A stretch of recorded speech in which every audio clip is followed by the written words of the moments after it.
പ്രേമിച്ചോരെല്ലാം നാശത്തിലാണേ, പ്രേമം വിഷക്കനിയാണേ, മനുഷ്യനെ കൊടുംചതിയിൽ വീഴ്ത്തിടും തീയാണേ. അതെന്തൊരു വർത്താനാണ് ചിത്ര നീ പറഞ്ഞത്? പ്രേമം എന്ന് പറഞ്ഞു കഴിഞ്ഞാൽ വിശക്കനെയാണെന്നാണ് വിചാരിക്കണേ? അത് ഈ 90s കിഡ്സിന്റെ പ്രണയം എന്നൊക്കെ പറഞ്ഞാണ്ടല്ലോ, അത് പുണ്യമാണ്, പരിപാവനമാണ്. 2K കിഡ്സിന് എന്ത് പ്രശ്നം? 2K കിഡ്സിലുണ്ടല്ലോ അടിപൊളി. പിന്നെ 2K കിഡ്സ് ഫ്ലിങ് ജെന്യൂൻ ആണ്. എന്താണ് നിങ്ങളെ പ്രശ്നം? കിഡ്സ് ആയാലും 2K കിഡ്സ് ആയാലും ഒക്കെ പ്രണയത്തിന് ഒരൊറ്റ ഭാവമുള്ള ഒരു സ്വഭാവമുള്ളൂ. അത് നല്ലതാണെങ്കിൽ മാന്യമായിട്ട് കൊണ്ടു നടക്കുന്നതാണെങ്കിൽ തീർച്ചയായിട്ടും നേടാൻ പറ്റും. അല്ലെങ്കിൽ കുറച്ചുകൂടെ എന്നിട്ട് അവൾ എന്നെ തേച്ചു എന്ന് പറയും, അവർക്ക് നേരെ തേച്ചു ഞാൻ തേച്ചു എന്നൊക്കെ പറയും. അതാണ്. അപ്പൊ പ്രേമത്തിന്റെ പല ആംഗിളുകൾ നമുക്ക് ഇവിടെ ഇനി സംസാരിക്കാം. ഈ വാലന്റൈൻസ് ഡേയില് നമ്മുടെ കൂടെ നമ്മുടെ സ്പെഷ്യൽ ഗസ്റ്റ് ആയിട്ടാണ്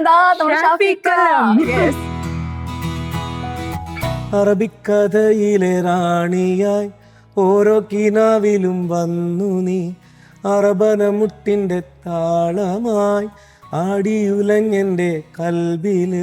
പഠിച്ചോനെ, ഈ കാലത്തെങ്ങനായിരുന്നു നമ്മളെ പാട്ടെങ്കിൽ എന്ന് വിചാരിച്ചിട്ടുണ്ട്. ഒരു നോട്ടം കൊണ്ടെന്റെ മനസ്സിൽ ഒളിയമ്പെറിഞ്ഞുള്ള പെണ്ണ്, നിന്റെ ചൊകപ്പുള്ള മേനി ഇന്നെനിക്ക് സ്വന്തമല്ലേ. ഇത്രയും സ്ത്രീകൾ ഇഷ്ടപ്പെടുന്നു എന്ന് കേൾക്കുമ്പോൾ ചില്ലറ കാര്യമാണോടാ? അതിനല്ലേ ഈ പറഞ്ഞ ആൾക്കാർക്കൊക്കെ അസൂയ ഉണ്ടാകുന്നത്. അതിനുള്ള ഒരു വകുപ്പും ഇല്ല താനും. ദിൽ കെ അന്തർ തൂ ഹേ നാ, സാമനെ ഭീ തൂ ഹേ നാ, ആँख में भी तू है फातिमा फातिमा.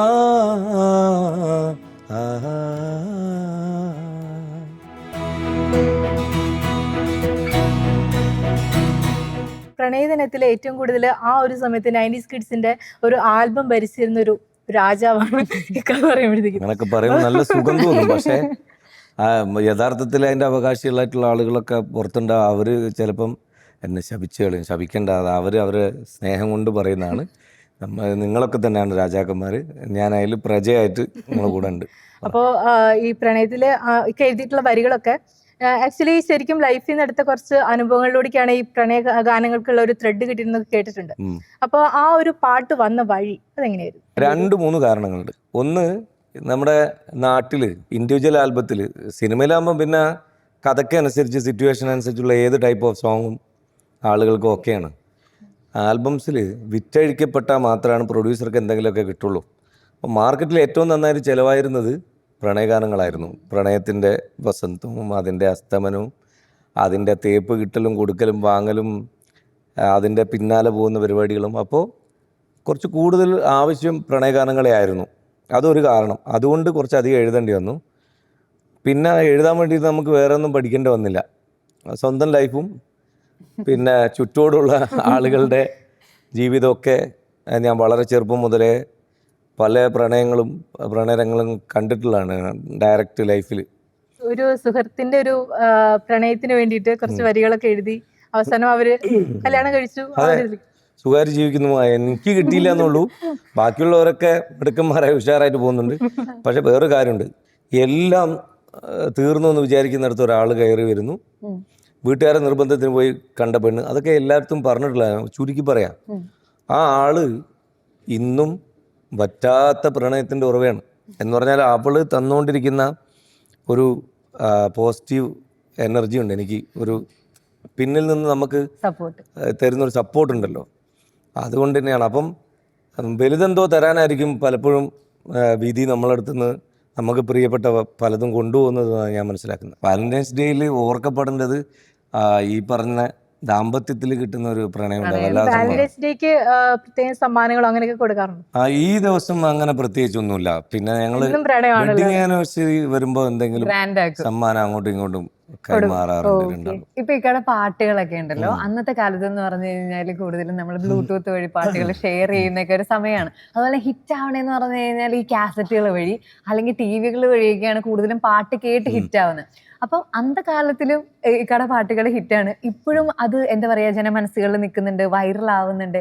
അപ്പൊ ഈ 2 കാലഘട്ടങ്ങളിൽ ആ ഒരു എന്താ പറയാ വൈറൽ ആവുന്ന ആ ഒരു ഫീൽ ഉണ്ടല്ലോ, അതിനെയൊക്കെ എങ്ങനെയാണ് അനുഭവിച്ചത്? അത് വല്ലാത്തൊരു സൗഭാഗ്യത്തെ ഞാൻ കാണുന്നത്. കാര്യം എന്നെ സംബന്ധിച്ചിടത്തോളം ഞാൻ എൻ്റെ ചുറ്റോടുള്ള പല കലാകാരന്മാരും കണ്ടിട്ടുള്ളത് അവരുടെ മരണശേഷം ആണ് പലപ്പോഴും അവർ അർഹിക്കുന്ന എന്താ പറയുക, അംഗീകാരം. എന്തെങ്കിലും അംഗീകാരങ്ങൾ അല്ലെങ്കിൽ വാക്കുകൊണ്ട് പോലും അവർക്ക് ഈ മരണശേഷമാണ് പലപ്പോഴും പലരും അംഗീകാരം കൊടുക്കുന്നത്, അല്ല അവരെ പാട്ടിനെ പുകഴ്ത്തി പറയുന്നതൊക്കെ.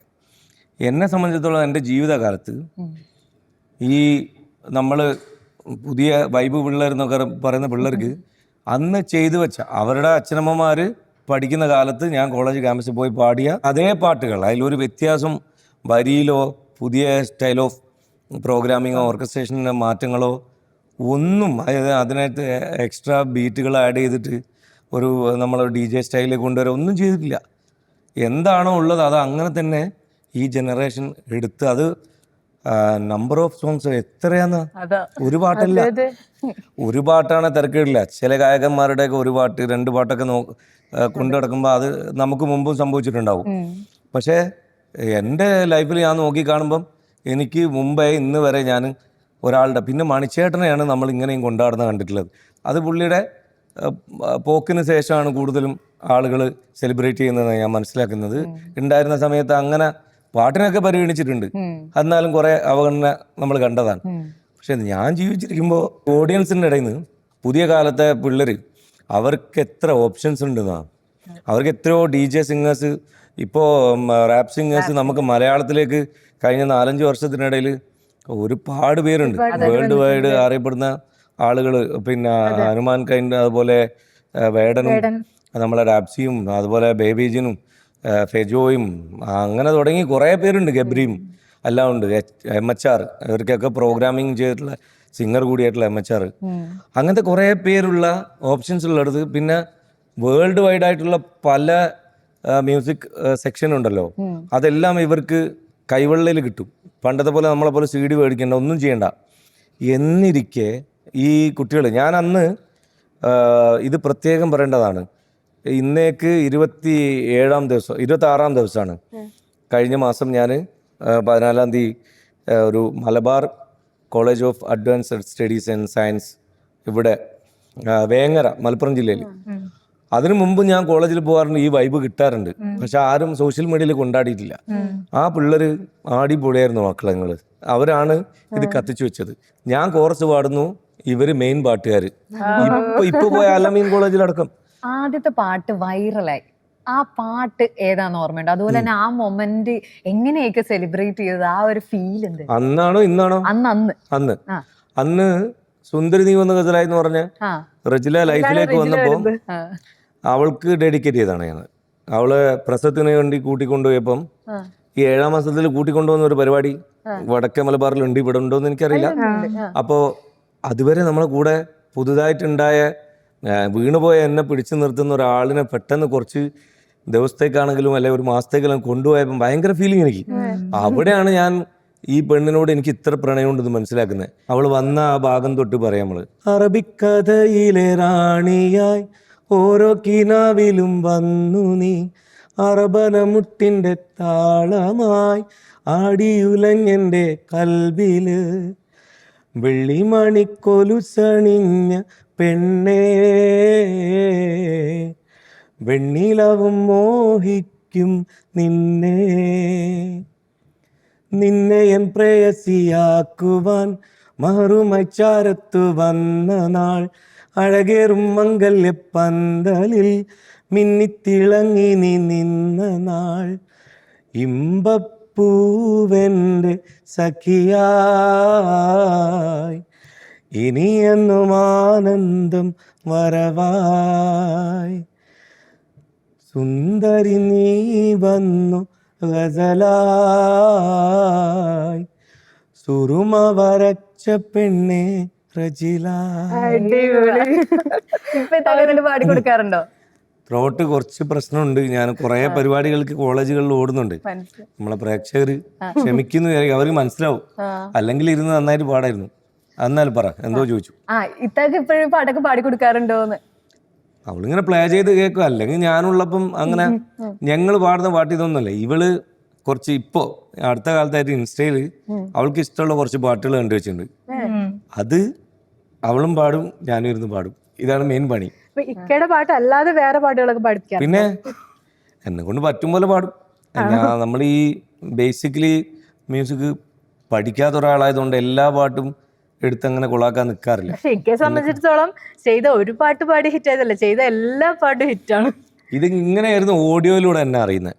അതിനുശേഷം ഈ വീഡിയോ ഇമ്പാക്റ്റ് ആണ് കൂടുതലും ആളുകളിലേക്ക് എത്തുന്നത്. അത് ദിൽഹെ ഫാത്തിമയിലൂടെ ഞാനും താജുക്കയും പിന്നെ ജലാലും ഒക്കെ ചേർന്നിട്ട് ചെയ്ത പരിപാടി.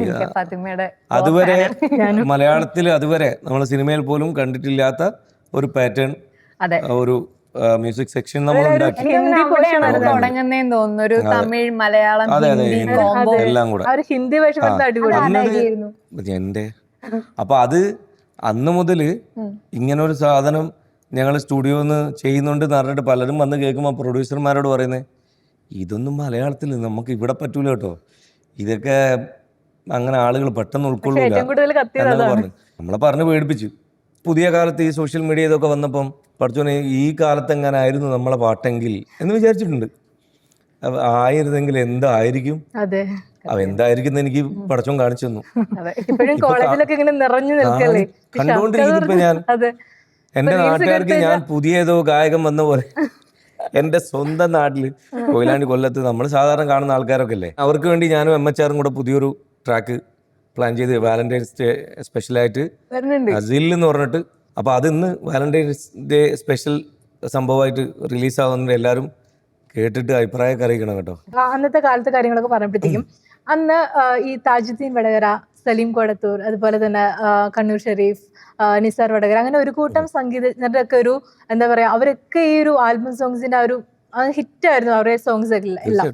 അപ്പൊ ആ ഒരു കൂട്ടുകെട്ട്, നിങ്ങൾ എല്ലാവരും കൂടെയുള്ള ഒരു കൂട്ടുകെട്ടിൽ വന്ന ഗാനങ്ങളും ഭയങ്കര രസമായിരുന്നു. അപ്പോൾ ആ ഒരു കൂട്ടുകെട്ട് ഉണ്ടായത് എങ്ങനെയാണ്? ആ ഒരു അവരുടെ ഒരു ഫ്രണ്ട്ഷിപ്പ്, വർക്ക് അനുഭവം. ഈ താജുക്ക ആക്ച്വലി ഒരു വലിയ മ്യൂസീഷ്യൻ, മലബാറിലെ പ്രശസ്തനായിട്ടുള്ള റേഡിയോ സ്റ്റാർ, പണ്ട് റേഡിയോ സ്റ്റാർ എന്ന് പറഞ്ഞാൽ ഭയങ്കര ആയിട്ടുള്ള M കുഞ്ഞിമൂസ സാഹിബ് എന്ന് പറയുന്ന ആളുടെ മകനാണ്. അപ്പം പുള്ളി ചെറുപ്പത്തിലെ സംഗീതത്തിൻ്റെ സംഭവങ്ങളെല്ലാം അറിയുന്നുണ്ട്. അപ്പോൾ എഴുത്ത്, കമ്പോസിങ്, അങ്ങനത്തെ കാര്യങ്ങളൊക്കെ കണ്ടു വളരുന്നുണ്ട്. അപ്പോൾ മെഹബിൻ എന്ന് പറഞ്ഞ SR മീഡിയ ചെയ്തിട്ടുള്ള ഒരു വർക്കാണ് സയൻ അൻവർ കൂട്ടുകെട്ടിലുണ്ടായ പിന്നെ ഒരു വർക്കിലാണ് അന്ന് വരെ ഉണ്ടായിരുന്ന മാപ്പിളപ്പാട്ടുകൾ അല്ലെങ്കിൽ മലബാറിൻ്റെ ഇശലുകളിലുള്ള പാട്ടുകളുടെ ആൽബംസിൽ ഒരു വെറൈറ്റി പിന്നെ BGM പ്രോഗ്രാമിംഗ് ഒക്കെ വന്നിട്ടുള്ള ഒരു പ്രസൻറ്റേഷൻ വരുന്നത്. അപ്പോൾ അതിൻ്റെ ഒരു ചുവട് പിടിച്ചാണ് പിന്നീട് ഇങ്ങനത്തെ ഒന്ന് നമുക്ക് ഉണ്ടാക്കിയാൽ എന്താണെന്നുള്ള ചിന്ത ശരിക്കും താജുക്കാക്ക് ഉണ്ടാകുന്നത്. അപ്പം ഞാനപ്പോൾ ഇപ്പുറത്ത് കിനാവ് എന്ന് പറഞ്ഞിട്ട് എൻ്റെ എല്ലാ കിനാവുകളും ചേർത്തുകൊണ്ട് ചെറിയ ആൽബമൊക്കെ ചെയ്ത് അങ്ങനെ നിൽക്കുന്ന സമയമാണ്. അതിൻ്റെ ഇടയിൽ കൽബാൻ ഫാത്തിമ റിലീസാവുന്നു. അത് വേൾഡ് വൈഡ് ഹിറ്റാവുന്നു. ആ ഒരു പാട്ട് കൊണ്ട് തന്നെ പുള്ളിനെ ഹീറോ കിങ് എന്നൊക്കെ വിളിച്ച് നമ്മൾ അന്നും ഇന്നും ബഹുമാനിക്കുന്നു. അപ്പം അതോടുകൂടി ഈ പുതിയൊരു തരംഗം തുടക്കം കുറിക്കുകയാണ്. നസർ വടകരയാണ് അതിൻ്റെ ലിറിക്സ് എഴുതിയിട്ടുള്ളത്. പിന്നെ താജുഖാൻ്റെ സംഗീതത്തിൽ അദ്ദേഹം പാടിയ പാട്ട്, കുറേ നല്ല പാട്ടുകളുണ്ട് അതിനകത്ത്. ആഷിർ വടകരയൊക്കെ എഴുതിയിട്ടുണ്ട്. അപ്പം ഈ പാട്ടുകൾ, ആ കാസറ്റ് ഏറ്റവും കൂടുതൽ വിപണിയിൽ വിറ്റുപോയിട്ടുള്ള ഒരു സംഭവമാണ്.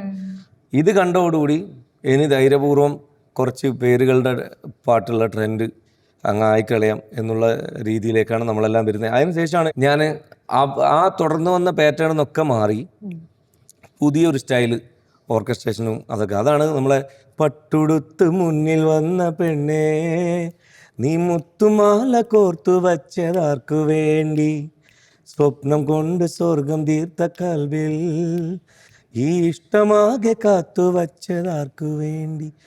അതൊരു തവില്, അതുപോലെ നാദസ്വരം, നഗര, അങ്ങനെ കണ്ട് റിതം സൈഡ് ഗംഭീരാക്കി.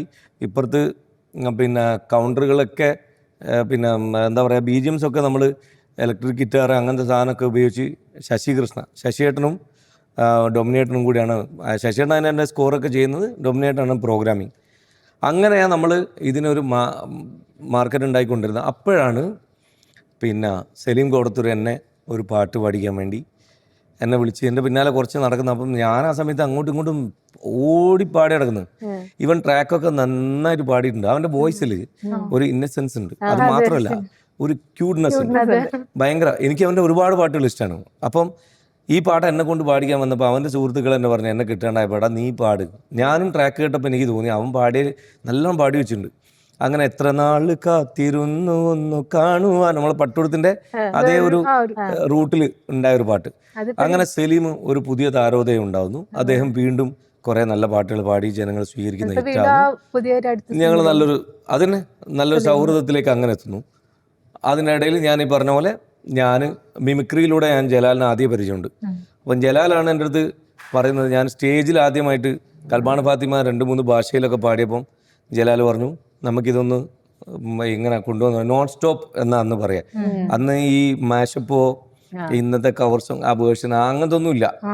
ഞാൻ പറഞ്ഞത് നമുക്ക് സാധാരണ ഒരു നോൺ സ്റ്റോപ്പ് വേണ്ട, നമുക്ക് ഇങ്ങനെ പിന്നെ എന്താ പറയാ ഒരു പുതിയ സ്റ്റൈൽ ഓഫ് സംഗതി പിടിക്കാം. അങ്ങനെ മനു രമേശും തേജ് മെർവിനും എല്ലാം ചേർന്ന് ഉണ്ടായ ഒരു സംഭവമാണ് ദിൽഹേ ഫാത്തിമ. ഇക്കടെ പാട്ടുകൾ എടുത്തു കഴിഞ്ഞാണ്ടല്ലോ ഇപ്പൊ പല ഇമോഷൻസിൽ നമ്മൾ നേരത്തെ സംസാരിച്ചുകൊണ്ടിരുന്നപ്പോ തന്നെ പറയുണ്ടായി, ഏത് ഇമോഷനും പറ്റിയിട്ടുള്ള പ്രണയത്തിന് പല തലത്തിനും പറ്റിയിട്ടുള്ള പാട്ടുകളും ഇക്കടെ അക്കൗണ്ടിലുണ്ട്.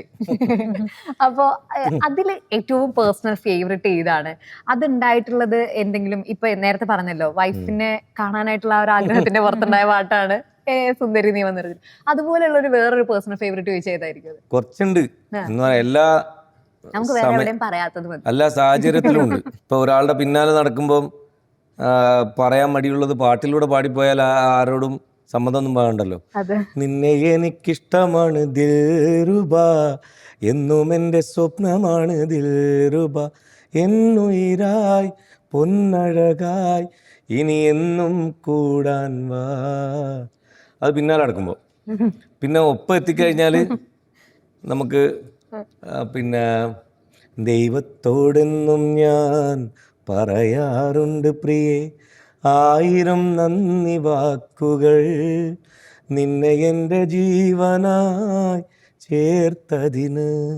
പ്രണയത്തോടെന്നും ഞാൻ കടപ്പാടുണ്ടഴകേ, 1000 ജന്മങ്ങളിൽ നിന്നെ എൻ്റെ കൂട്ടിനായി തന്നതിന്. ഒന്നത്. പിന്നെ ഇടയ്ക്ക് പിണക്കൊക്കെ ഉണ്ടാകുമ്പം ജീവിതം ഒന്നേയുള്ളൂ പെണ്ണേ ഈ മണ്ണിൽ, ജീവനായി നീയേയുള്ളൂ ഇന്നെൻ്റെ ഉള്ളിൽ. അതുപോലെ ഈ പിന്നാലെ നടക്കുന്നവർക്ക് വീണ്ടും ഒരു പാട്ടുണ്ട്, ഞാൻ MG സാറിനെ കൊണ്ട് പാടിച്ചത്. ഞാൻ എഴുതി സംഗീതം ചെയ്ത മുത്ത് ബീബി മുഞ്ചതി എന്ന് പറഞ്ഞ ആൽബത്തിലെ പാട്ടാണത്. താജുഖാണ് അഭിനയിച്ചത്, നമ്മളെ രചന സംഗീതം. ഒരു പൂ തന്നാൽ നീ എൻ്റെ കൂടെ പോരുമോ, ഞാൻ കൂട്ടിവച്ച കൂട്ടിനുള്ളിൽ കുയിലായി പാടുമോ, നീ എന്നിണയായി കൂടുമോ. അതിൽ ഈ അനുപല്ലവി അതിൻ്റെ ചരണം പോർഷൻ ഇപ്പോഴും റീൽസിൽ ഓടിക്കൊണ്ടിരിക്കുന്നത്. കരളിൻ്റെ മുത്തല്ലേ നീ, കനവിൻ്റെ നിറമല്ലേ നീ, വിരിയുന്ന പൂവിനഴകേ, ചിരിക്കുന്ന താരകമേ, എൻ സഖിയായി നീയും വരുമോ, മനം നിറയെ പ്രണയം തരുമോ. ഇതൊക്കെ പിന്നെ ഇത് പൊളിഞ്ഞ് 2 ഭാഗത്തായാൽ പഴയതോർത്തിട്ട് ആയിക്കഴിഞ്ഞാല് പഴയതോർത്തിട്ട്, കിനാവിൻ ലോകത്ത് കിളിയായി പറന്നെത്തി, കിന്നാരം ചൊല്ലിയ പെണ്ണല്ലേ നീ, അനുരാഗമുട്ടിയ മോളല്ലേ, അഴകേ ഇനി ആ സംഗമം ഏതു ജന്മത്തിൽ. എന്നിട്ട് ഇവൻ ഒറ്റക്കിരുന്ന് അപ്പുറത്തുനിന്ന്, പ്രണയത്തിനു വല്ലാത്തൊരു വേദനയാണല്ലേ, ഹൃദയത്തെ കൊല്ലാതെ കൊല്ലുകയാണല്ലേ, അത് ഞാൻ ഇന്നറിയുന്നു, അകതാരും തളരുന്നു, അനുരാഗിണി നിന്റെ ഓർമ്മകളിൽ എൻ്റെ നോവ് മഴയായി. പിന്നെ ബ്രേക്കപ്പായിട്ട് അവളങ്ങ് പിരിഞ്ഞു പോകുമ്പോൾ, നിറമിഴികളാൽ വിട പറയവേ കരളകമോദിയതെന്താണ്, ഇണക്കിളികളായി പറന്നുയരുവാൻ തിരികെ നീ അണയുവതെന്നാണ്. പിന്നെ കുറേ വർഷങ്ങൾ കഴിഞ്ഞ് അവളും ഭർത്താവും കൂടെ ഒരു പിന്നെ പാർട്ടിയിലുണ്ട്, നമ്മളും ഭാര്യയും കൂടിയുണ്ട്.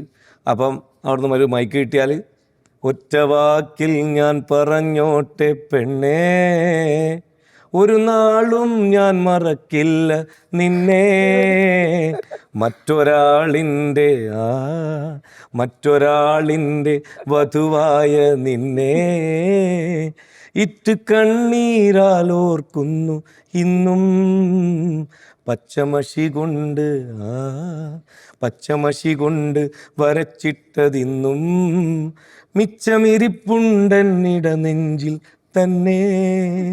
അടിപൊളി. ഇനി ഇതെല്ലാം കഴിഞ്ഞിട്ടാണ് അതെ, മറ്റേ പാട്ടെന്ന് എനിക്ക് തോന്നുന്നു എന്താണ് മണ്ണും മഴയും. അത് നമ്മളൊരു മെച്ചൂർഡായി കഴിഞ്ഞാല് പുതിയ പ്രേമിക്കുന്ന ആൾക്കാരെ കണ്ടു കഴിഞ്ഞാൽ, എടാ പാലാണ് പ്രേമം, തേനാണ് പ്രേമം, കരളിൽ കതിരിട്ട പ്രേമം, മണ്ണിതിൽ സ്വപ്നം കൊണ്ട് സ്വർഗം തീർത്ത പ്രേമം, ഒക്കെ ശരി. പ്രേമിച്ചോരെല്ലാം നാശത്തിലാണേ, പ്രേമം വിശക്കനിയാണേ, മനുഷ്യനെ കൊടും ചതിയിൽ വീഴ്ത്തിയിടും തീയാണ്. ഇങ്ങനെ രണ്ട് അനുഭവങ്ങൾ എഴുതിയ പാട്ടാണോ? അല്ലല്ല, ഇതൊക്കെ പിന്നീട് ഉണ്ടായതാണ്. പിന്നീടുണ്ടായ നമ്മുടെ ചർച്ചകളിൽ അതിന്റെ കാരണം ജലാലാണ് ഈ പാട്ടിന്റെ. അവൻ ഈ നല്ല നല്ല പാട്ടിന്റെ ട്യൂണുകളിൽ അധികം ശ്രദ്ധിക്കപ്പെടാതെ പോകുന്ന ട്യൂൺ ഉണ്ടെങ്കിൽ, നല്ല ട്യൂണാണെങ്കിൽ അതിൽ പുതിയ പാട്ട് വരാൻ വേണ്ടി, അതായത് നമ്മളിത് ഇത് നാടൻ പാട്ടിന് പ്രദീപ് ഭായ് ചെയ്തിട്ടുള്ള ഒരു പാട്ടാണല്ലോ, മറ്റേ ഒരു ഭക്തിഗാനായിരുന്നു, ശ്രീരാമ ഭക്തിഗാനം. പിന്നീട് അത് നമ്മൾ നാർശക്കാടെ ഇതിനകത്തൊരു പാരഡി സോങ് ആയിട്ടൊക്കെ കേട്ട്, അപ്പം നല്ല കാച്ചി ആയിട്ടുള്ള ട്യൂണാണ്, കാരണം മണ്ണിന്റെ മണമുള്ള ഒരു ട്യൂണാണല്ലോ. അപ്പോൾ നമ്മൾ അതിനെ ഒരു പ്രണയം എഴുതിയാൽ എങ്ങനെ ഉണ്ടാവും? അങ്ങനെ ജലാൽ എൻ്റെ അടുത്ത് ആ ഐഡിയ പറയുന്നത്. എന്തായാലും ഇത്രയും പാട്ട് പഠിച്ചിരിക്കും, ആ ദിൽ ഹേ ഫാത്തിമയിലെ ഹിന്ദി വേർഷൻ ഉണ്ടല്ലോ, ഒന്ന് കേൾക്കാൻ. ദിൽ കെ അന്ദർ തൂ ഹേ നാ, സാമനെ ഭി തൂ ഹേ നാ, ആँख में भी तू है फातिमा, फातिमा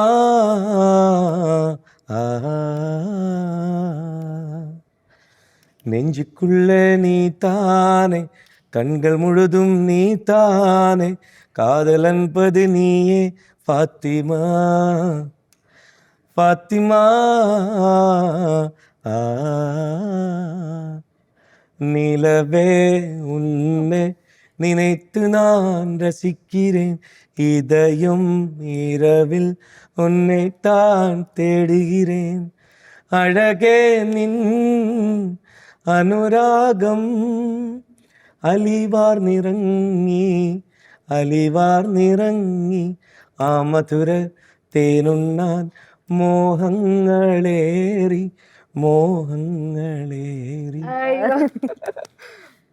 അതിലെ തൊണ്ട നല്ലോണാണെങ്കിൽ നമുക്ക് ഇതൊക്കെ കിടിലം പാട്ടുള്ള ഒരു പാടായിരുന്നു. ഇതിൻ്റെയൊക്കെ പിന്നെ ലിറിക്സ് വരാനുള്ള കാരണം, പണ്ടെങ്ങാനും ചെന്നൈയിലും അവിടെ ഇവിടെയൊക്കെ അലഞ്ഞു തിരിഞ്ഞ് ഗ്ലാസും പ്ലേറ്റൊക്കെ കഴുകാൻ പോയതിൻ്റെ ഒരു അനുഭവത്തിൽ നിന്ന് കിട്ടിയ, അല്ലാതെ ഇതിന്റെ ഗ്രാമർ വേർഷനൊന്നും എനിക്കറിയില്ല. സിനിമയ്ക്ക് വേണ്ടി പേന എടുക്കുമ്പോഴും അതുപോലെ തന്നെ സ്വന്തം പാട്ടുകളുണ്ടല്ലോ, അതിന് വേണ്ടി പേന എടുക്കുമ്പോഴത്തേക്കുള്ള ആ ഒരു ഡിഫറൻസ് അതെങ്ങനെയാണ് ഫീൽ ചെയ്യുന്നത്? ഞാൻ ഈ മേഖലകൾ നോക്കിയിട്ടല്ല, ഇപ്പം സിനിമയ്ക്കായാലും പിന്നെ ആൽബത്തിനായാലും ഒക്കെ തന്നെ എനിക്ക് എഴുത്ത് ഞാൻ ഒരേ നിലവാരത്തിലെ രണ്ടും കാണുന്നത്. ഇൻഡിവിജ്വൽ ആൽബം മോശമേ അല്ല, കാരണം ഇൻഡിവിജ്വൽ ആൽബം മനുഷ്യന്റെ മനസ്സുകളെ സ്വാധീനിച്ച അത്ര പുതിയ കാലത്തെ എല്ലാ പാട്ടുകൾക്കും പറ്റിയിട്ടില്ല സിനിമയിൽ. കുറഞ്ഞ പാട്ടുകൾക്ക് ഇപ്പം ഒരു റീസെന്റ് ഒരു 10 വർഷത്തിനിടയിൽ നിങ്ങൾ എടുത്തു നോക്കിയേ 90s ഓക്കെ. അപ്പൊ അത് ലെജൻസിൽ ചെയ്തു വെച്ചു. ഇപ്പൊ പുതിയ ആൾക്കാർ ലെജൻസ് അല്ല എന്നല്ല ചെയ്തു, എന്തുകൊണ്ടോ പതിയുന്നില്ല മനസ്സിൽ. പക്ഷേ ഇൻഡിവിജ്വൽ ആൽബം നിങ്ങൾ എടുത്തു നോക്കിയാൽ അങ്ങനെ പതിഞ്ഞു കിടക്കുന്നുണ്ട്. അപ്പം ഞാനിതിന് രണ്ടിനും ഒരേ പ്രാധാന്യം കൊടുത്തുകൊണ്ട് എടുക്കുന്നത്. അല്ലാഹ് ഖൈർ ചെയ്യട്ടെ, ഒട്ടകമേട്ടിൽ സ്വപ്നമുറുക്കും പ്രിയ സോദരർക്ക് അല്ലാഹ് ഖൈർ ചെയ്യട്ടെ, ദുരിതങ്ങൾ പറയാതെ സുഖമേറെ അറിയാതെ സ്വയം നൊന്തു പാടുന്നു കിനാ പക്ഷികൾ, കടൽ താണ്ടി വന്നാലും കൊടും ചൂടിലെന്നാലും കനൽ പോലെറിഞ്ഞാലും തരും പുഞ്ചിരി അല്ലാഹ് ഖൈർ ചെയ്യട്ടെ. അവർക്ക് ദൈവം അനുഗ്രഹങ്ങൾ എല്ലാ ഐശ്വര്യങ്ങളും കൊടുക്കട്ടെ. കാരണം അവർ എല്ലാ ദുഃഖങ്ങളെയും ഹൈഡ് ചെയ്തിട്ടാണ് നമ്മുടെ മുന്നിൽ നമ്മളോട് ചിരിച്ചുകൊണ്ടും വളരെ കൂളായിട്ടൊക്കെ പെരുമാറിക്കൊണ്ടിരിക്കുന്നത്. പച്ചയായ പ്രവാസം അനുഭവിക്കുന്ന ആളുകളുടെ കഥയാണ് ഞാൻ പറയുന്നത്. ഈ കലാകാരന്മാരെന്ന് പറയുമ്പോഴത്തേക്കും എല്ലാവരും നമ്മുടെ വിഷമങ്ങളൊന്നും മറ്റുള്ളവരുടെ മുന്നിൽ കാണിക്കരുത്, എന്താണെങ്കിലും ഷോ മസ്റ്റ് ഗോ എന്നുള്ള ഒരു അഭിപ്രായം, അങ്ങനെ ഒരു നിലപാടുള്ളൊരു ആളാണ്. അപ്പോൾ നമുക്ക് എന്തെങ്കിലും വിഷമമുണ്ടെങ്കിലും അത് മറ്റുള്ളവരുടെ മുന്നിൽ കാണിക്കരുത്, നമ്മൾ അവരെ എന്റർടൈൻ ചെയ്യിക്കണം എന്ന് പറയുന്ന ഒരു ആളാണ് ഇക്ക. അപ്പോൾ ഇതിനു മുന്നേ ഈ ഒരു ഷോസ് ഒക്കെ ചെയ്യേണ്ട ഇടയിൽ എന്തെങ്കിലും ഒരു ഇതുപോലെ ബുദ്ധിമുട്ടുള്ള സാഹചര്യങ്ങളിലോ അങ്ങനെ മോശമായിട്ടുള്ള എന്തെങ്കിലും ഞാൻ പറഞ്ഞ പോലെ ഫാദറിന് ഹോസ്പിറ്റലിൽ, ചെസ്റ്റ് ഹോസ്പിറ്റലിൽ ഒരു സർജറി നടന്നുകൊണ്ടിരിക്കുന്നത്. 90% ഡേഞ്ചറസ് ആയിട്ടുള്ള ഒരു സാധനം. ചെസ്റ്റിൽ സിറിഞ്ച് ഇറക്കിയിട്ടുള്ള ഒരു സംഭവം.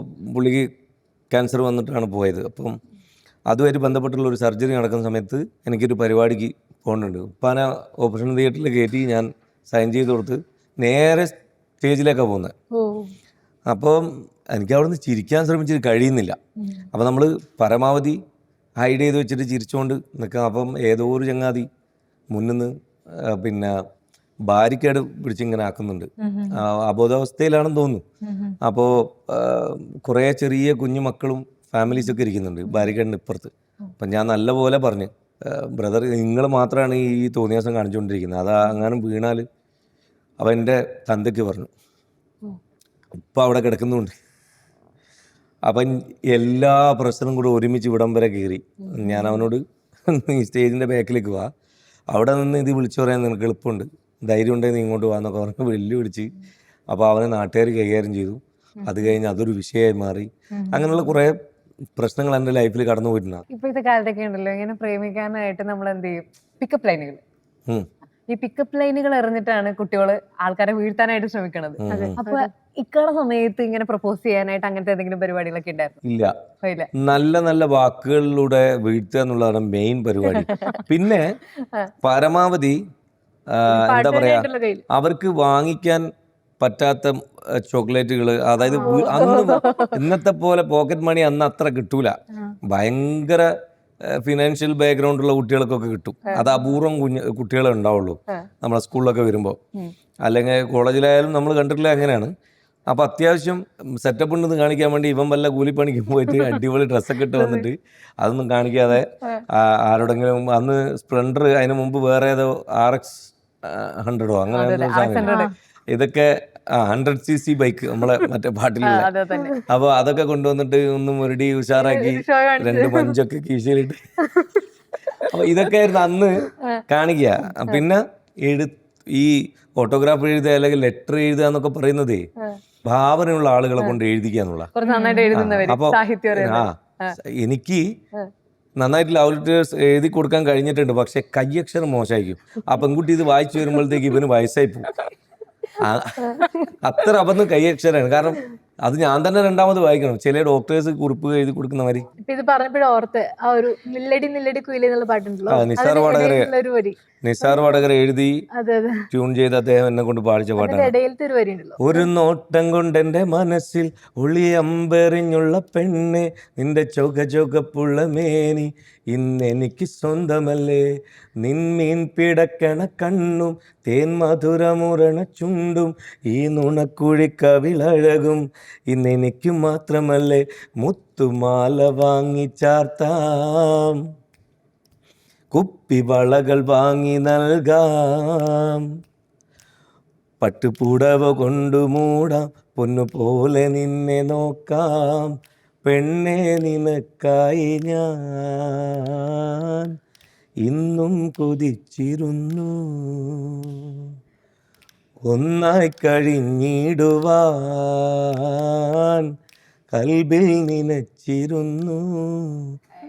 അപ്പോ അത് നിസാറിന്റെ വരി, അത് ക്രിയേറ്ററാണ് ശരിക്കും ഒരു പാട്ടിനെ. ഞാൻ എല്ലായിടത്തും പറയലുണ്ട്, പ്രണയ ദിനത്തിൽ പറയേണ്ട വേറൊരു സാധനമുണ്ട്. ഞാൻ പഠിച്ച ഒരു കാര്യം, എല്ലാവർക്കും അങ്ങനെയാണെന്നറിയില്ല. അതായത് ലോകത്ത് ഞാൻ ഈ 46ാമത്തെ വയസ്സിലാണ് ഇരിക്കുന്നത്. എൻ്റെ ഈ ഇത്രയും കൊല്ലത്തെ എക്സ്പീരിയൻസ് വെച്ച് ഏറ്റവും പ്രയാസമുള്ള ഒരു കാര്യം മറ്റൊരാളുടെ ഹൃദയത്തിൽ നമുക്കൊരു മുറി അല്ലെങ്കിൽ ഒരു ഇടം കിട്ടുക എന്നുള്ള. ബാക്കിയെല്ലാം നമുക്ക് എങ്ങനെയും നേടിയെടുക്കാം. ആത്മാർത്ഥമായിട്ട് മറ്റൊരാളുടെ മനസ്സിൽ ഇടം പിടിക്കാനാണ് പ്രയാസം. അതിൽ ഏറ്റവും പ്രയാസം പ്രണയത്തിനകത്ത്. കാരണം ഇത് ആത്മാർത്ഥത ഉള്ളതാണോന്ന് അറിയില്ല. ഈ ക്രഷിന്റെ പുറത്ത് അതാണ്. പ്രായത്തിന്റെ ചാബല്യം കൊണ്ടൊക്കെ തോന്നൂലേ, അത് പെട്ടെന്ന് അവസാനിക്കരുത്. ഞാൻ ഇത് പറഞ്ഞപ്പോഴാണ് ഓർത്തെ, അങ്ങനെയാണെങ്കിൽ ഈ പ്രേമത്തിനെയും പ്രണയത്തിനെയും എങ്ങനെ ഡിഫൈൻ ചെയ്യണം? പേരിലെ വ്യത്യാസം എന്നല്ലാതെ ഇത് രണ്ടും ഒന്ന് തന്നെയാണെന്ന് തോന്നുന്നു. ഈ കാലം കൊണ്ട് പ്രണയത്തിന് മാറ്റങ്ങൾ ഉണ്ടായത് ആകപ്പാടെ ടെക്നോളജി വളർന്നു എന്നുള്ളതുകൊണ്ട്. ഇപ്പം ഞാൻ പറഞ്ഞ പോലെ നേരത്തെ പോലെ തൊണ്ടയിലെ വെള്ളം പറ്റി 1000 വാക്ക് പറയാൻ വന്നിട്ട് അര വാക്ക് പോലും പറയാൻ പറ്റാതെ അതൊക്കെ എഴുതി കൊടുത്തിരുന്ന ആ കാലത്ത് നിന്ന് ഇന്ന് ഈ ഒരു ലെറ്റർ കൊടുക്കാൻ വേണ്ടി 9 തവണ നടക്കണം, ആരും ഇല്ലാന്ന് ഉറപ്പുവരുത്തണം, വാടകയ്ക്ക് സൈക്കിൾ എടുത്ത് വരണം. കാരണം ഇത് കൊടുക്കുന്ന വല്ലോനും കണ്ടുപോയാൽ അവിടെ നിന്ന് മിന്നണ്ടേ. ഞാനൊക്കെ വീണിട്ടുണ്ട് സൈക്കിളിൽ. സ്നേഹിതൻ വന്നോനെ ഇറങ്ങി ഓടി. അത് വേറെ വലിയ മുതിർന്ന ആൾക്കാരെ കാണുമ്പോൾ റെസ്പെക്റ്റ് ആണല്ലോ, ഇന്നത്തെ പോലെയല്ല. അപ്പോ ഇന്ന് അതിൽ നിന്ന് മാറി ഒറ്റ ചോദ്യം ചോദിച്ചാ ഇൻസ്റ്റയിലുണ്ടോ, ഇൻസ്റ്റ ID എന്താണ്, അപ്പൊ ഇന്നാ പറഞ്ഞു കൊടുത്താ. പിന്നെ പേഴ്സണൽ ചാറ്റിങ് പോയിട്ട് വാട്സപ്പ് നമ്പർ പ്ലീസ്, വൈകുന്നേരം ആകുമ്പോഴത്തേക്ക് പ്രേമിച്ച് 3 ദിവസം കഴിഞ്ഞ് കലഹിച്ച്, എല്ലാവരും അല്ല പറയുന്നത്, ചിലർ അങ്ങനെ. പിന്നെ അതൊരു ചാബല്യം മാത്രമാണ്. ഇതൊക്കെ ഞാൻ എഴുതിയിട്ടുണ്ട് ഏത് കാലത്ത്, 10-12 വർഷം മുമ്പ്. പേരി നീ മണ്ണിലുണ്ടോ 1000, അതിനകത്ത് ഒരു വരിയുണ്ട്, പാതിര നേരത്ത് കുറുകുന്നതും പാതിയിൽ ഇരുവഴി പിരിയുന്നതും മൊഹബത്തല്ല ഇത് മുരടിപ്പല്ലേ, മുതലെടുക്കാനുള്ള പ്രസരിപ്പല്ലേ. പച്ചക്ക് പറഞ്ഞതാണ്. അത് എൻ്റെ മുന്നിൽ നിന്ന് ഇപ്പുറത്ത് നടക്കുന്നുണ്ടാവും, അപ്പോഴാണ് എഴുതുക. അന്ന് കുറുകലാണല്ലോ, ഈ കണ്ട് സംസാരിക്കുന്ന പരിപാടിയൊന്നുമില്ല. ഫോണൊക്കെ ചൂടായി ബാറ്ററി ഡൗൺ ആയി ഓഫ് ആകാതെ ഇത് വെക്കൂല. അങ്ങനെ കുറുകി ഒരു കാര്യവും ഇല്ലാണ്ടാവും അവസാനം. അങ്ങനെ അതാ ഞാൻ പറഞ്ഞത്, ആ ഒരു വ്യത്യാസം മാത്രമേ. പിന്നെ ഞാനൊരു കാര്യം പറഞ്ഞേ, ഈ കൂടുതലും ബെസ്റ്റികളില്ലേ, അവന്മാര് അല്ല അവളുമാർക്കൊക്കെ തന്നെ ഉള്ളത് പ്രണയാണ്. അത് തിരിച്ചറിയാതെ നിങ്ങൾ പോലെ ഞാൻ ആ സബ്ജക്ട് വെച്ചുകൊണ്ട് സാധനം ചെയ്യുന്നുണ്ട്. അതെ, സത്യമാണത്. ഈ ബെസ്റ്റി എന്നൊന്നും പറയുന്ന ബെസ്റ്റ് ഫ്രണ്ട് ഒന്നുമല്ല അത്. അയാളുടെ ഉള്ളിലുള്ളത് പ്രണയം തന്നെ, സ്നേഹമൊന്നുമല്ല. അതെ, നല്ല വിവരമുള്ളവർ സമ്മതിക്കൂല. കളവ് പറയരുത് രണ്ടാളും, സത്യം പറയണം.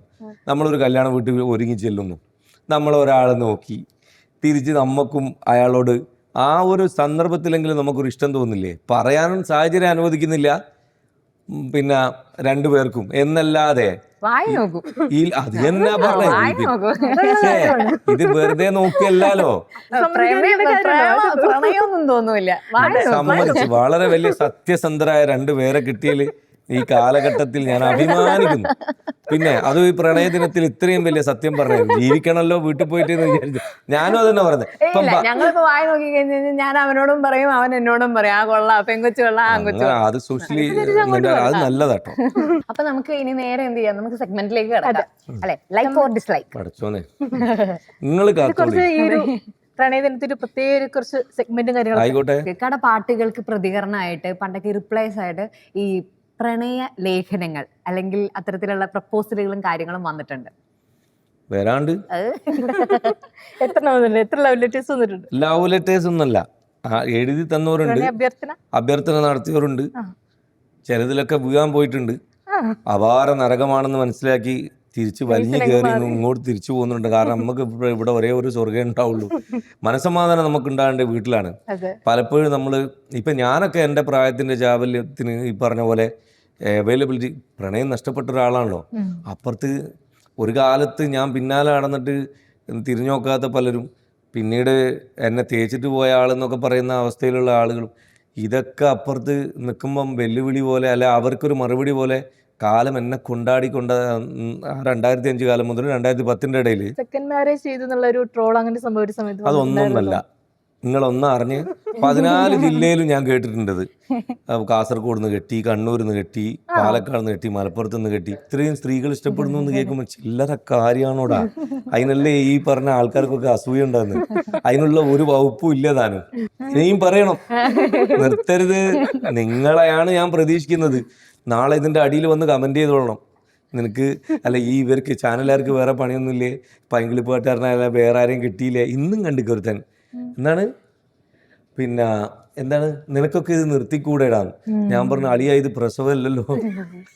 അങ്ങനെ തന്നെ ഇതിങ്ങനെ പെട്ടെന്ന് നിർത്താൻ പറ്റുന്ന ഒരു സാധനം, അല്ലെങ്കിൽ എനിക്കൊരു ആരോഗ്യ പ്രശ്നമായിട്ടുണ്ടാകണ്ടേ. ഇക്കടെ പാട്ടുകള് വരി തെറ്റിച്ച് ഒരാള് ധൈര്യത്തോടെ കോൺഫിഡന്റ് ആയിട്ട് പാടുന്ന നിൽക്കുക. അപ്പൊ അങ്ങനെ പാടുന്ന കേൾക്കുമ്പോഴത്തേക്കും ദേഷ്യം തോന്നാറുണ്ട്. ദേഷ്യം തോന്നുന്ന 2 കാര്യങ്ങളുണ്ട്. ഞാൻ ലൈക്ക് കാണിക്കുന്നു, ദേഷ്യം തോന്നാറില്ല, ഞാൻ ഇഷ്ടപ്പെടുന്നു. കാരണം എന്താ അറിയോ, വല്ല കേൾക്കാൻ പാടില്ലാത്ത വരികളാണ് എഴുതി പാടുന്നെങ്കിൽ തീർച്ചയായിട്ടും ദേഷ്യം മാത്രമല്ല ഒരെണ്ണം കൊടുക്കാനുള്ള കലിപ്പം നമുക്കുണ്ടാവും. അതേ സ്ഥാനത്ത് അതിനൊരു പാരഡിയോ അല്ലെങ്കിൽ നമ്മളെക്കാൾ നല്ല വരികളൊക്കെ എഴുതി പാടിയ സന്തോഷമല്ലേ ഉള്ളൂ. നമ്മളെ ട്യൂണ് പാടുന്നുണ്ടല്ലോ, അത്രേ ഉള്ളൂ. അപ്പൊ ഇക്ക നമ്മുടെ വാലന്റൈൻസ് ഡേ സ്പെഷ്യൽ ഇന്റർവ്യൂവില് സഹകരിച്ചതിന് ഒരുപാട് നന്ദി. പക്ഷെ അതിനു മുൻപ് നമുക്കൊരു പാട്ട് പാടിയിട്ടല്ലേ ഒരു പടക്കത്തിന് ആ തിരി കൊളുത്തി കഴിഞ്ഞു അവസാനിപ്പിക്കാം. അല്ലെങ്കിൽ ഏതെങ്കിലും ഒരു നമുക്ക് ഒന്നിച്ച് പാടായിരുന്നു എന്ന് എനിക്ക് ഒന്നിച്ച് പാടല്ലേ. പ്രണയദിനം നമുക്ക് കാതൽ റോജ പാടിയായിരുന്നു റഹ്മാൻ സാറിന്റെ. പിന്നല്ല എനിക്കറിയാം ഗുരു ഗുരു പറഞ്ഞിട്ടുണ്ട്. കേരളത്തിൽ ആദ്യമായിട്ട് ഒരു കൺസേർട്ട് നടത്തുന്നത് ജയ്ഹോ എന്ന് പറഞ്ഞ പരിപാടിയാണ്. ജയ്ഹോ ഓർമ്മയുണ്ടോ? അന്ന് വെൽക്കം സോങ് ചെയ്യാൻ ഭാഗ്യം കിട്ടിയ എനിക്കാണ്. 3 ഭാഷകളിലായിട്ട് പുള്ളിക്ക് ആ സോങ് ചെയ്ത് ആ പുള്ളി കൂടെ വന്നിട്ടുള്ള റഹ്മാൻ സാറിന്റെ കൂടെ പിന്നെ വന്നിട്ടുള്ള അക്കമ്പി മുഴുവൻ ടീമിനെയും പിന്നെ എയർപോർട്ടിൽ നിന്ന് വെൽക്കം ചെയ്ത് കൊണ്ടുവരുമ്പോൾ അതിൽ ഈ CD പ്ലേ ചെയ്ത് എല്ലാ പാട്ടുകാർക്കും കേൾപ്പിക്കാനും ഒക്കെ എന്നെ പിന്നെ വഹാബ് സാഹിബ് അന്നത്തെ MP ആയിരുന്ന വഹാബ് സാഹിബും പിന്നെ നമ്മുടെ സലീം സാർ അന്നത്തെ കളക്ടർ അവരൊക്കെ കൂടി സഹായിച്ചു. അപ്പോൾ റഹ്മാൻ സാറിന്റെ കമ്പോസിഷനിൽ റോജയില് കാതൽ റോജാവേ എങ്കേ നീ എങ്കേ കണ്ണീർ വഴിയുതടി കണ്ണേ കാതൽ റോജാവേ എങ്കേ നീ എങ്കേ കണ്ണീർ വഴിയുതടി കണ്ണേ കണ്ണുക്കുൾ നീതാ കണ്ണീരിൽ നീതാ കൺമൂടി പാർത്ത നെഞ്ചുക്കുൾ നീതാ എന്നാനതോ ഏതാനതോ കാതൽ റോജാവേ എങ്കേ നീ എങ്കേ കണ്ണീർ വഴിയുതടി കണ്ണേ. അപ്പൊ എവിടെയൊക്കെ പോയിട്ടുണ്ട്. ഈ ഒരു പ്രണയ ദിനം ഇത്രയും ടോക്ക് അടിപൊളിയാക്കിയ ഷഫിക, താങ്ക് യു. നമ്മള് അതിനാവശ്യമുള്ള കുറെ അധികം സാധനങ്ങൾ പറഞ്ഞു എന്ന് ഞാൻ വിചാരിക്കുന്നു. അവർക്ക് ഇഷ്ടപ്പെട്ടാൽ സ്വീകരിക്കട്ടെ, ഇഷ്ടപ്പെടാത്ത ഒരുപാട് കാര്യങ്ങൾ ഉണ്ടാവും, അത് നമ്മളോട് പൊരുത്തപ്പെടട്ടെ അല്ലേ. ഓക്കെ, എല്ലാവർക്കും ഒരിക്കൽ കൂടെ പ്രണയ ദിനാശംസകൾ നേരുന്നു. മാതാപിതാക്കളൊക്കെ അറിയിക്കാത്ത, അവരെ കോടതി വരാന്തകളിൽ എത്തിച്ച് നെഞ്ചത്തടിച്ച് നിലത്ത് ബോധം കെട്ട് വീഴുന്ന അവസ്ഥയിലേക്ക് ആക്കാത്ത, ആരെയും മരണത്തിലേക്ക് തള്ളിവിടാത്ത, ആർക്കും ഈ പറഞ്ഞ വലിയ ഹൃദയ മുറിവുകൾ കൊടുക്കാത്ത നല്ല പ്രണയങ്ങളെ കാത്തു സൂക്ഷിക്കാൻ നിങ്ങൾക്ക് സാധിക്കട്ടെ. അത്തരം പ്രണയങ്ങളിലൂടെ നിങ്ങൾക്ക് ഒരുപാട് നല്ല ഭാവി ജീവിതം ഉണ്ടാവട്ടെ എന്ന് ആശംസിക്കുന്നു. Thank you so much.